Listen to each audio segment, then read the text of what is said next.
અંકલેશ્વર જૂના national highway number 8 railway ફાટક પાસે ડ્રેનેજનું પાણી માર્ગ પર ફરી વળતા વાહન ચાલકોને ભારે મુશ્કેલીનો સામનો કરવો પડતો હતો અને કેટલાક વાહન ચાલકો ડ્રેનેજના ખાડામાં પણ પડ્યા હોવાનું જાણવા મળ્યું હતું।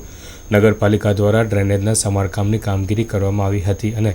ડ્રેનેજનું પાણી નજીકમાં જ આવેલ રેલવેના કન્ટેનર યાર્ડની ગટરમાં ડાયવર્ટ કરવામાં આવ્યું હતું, જેનાથી વાહન ચાલકોને રાહત મળી હતી અને મામલતદાર કચેરી, નગરપાલિકા અને માર્ગ અને મકાન વિભાગ દ્વારા જૂના નેશનલ હાઈવે નંબર 8 ઉમા ભવન પાસેના દબાણો હટાવી માર્ગ મોકળો કર્યો હતો। આજરોજ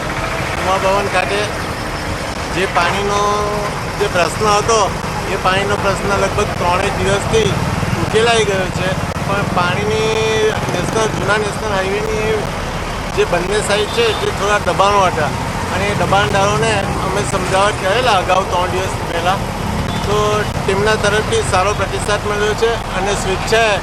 પોતપોતાના દબાણો હટાવી લીધા છે અને આજે ડિમોલિશનનું કાર્ય તમામ પૂર્ણ કરી દીધું છે અને નગરપાલિકા અંકલેશ્વરની ટીમ, માર્ગ અને મકાન વ્યવહારની ટીમ અને પોલીસ સ્ટાફની સંયુક્ત રીતે અને મામલતદારશ્રીની અમારી ટીમ સાથે મળી એ કામનું ઓપરેશન પાર પાડ્યું છે।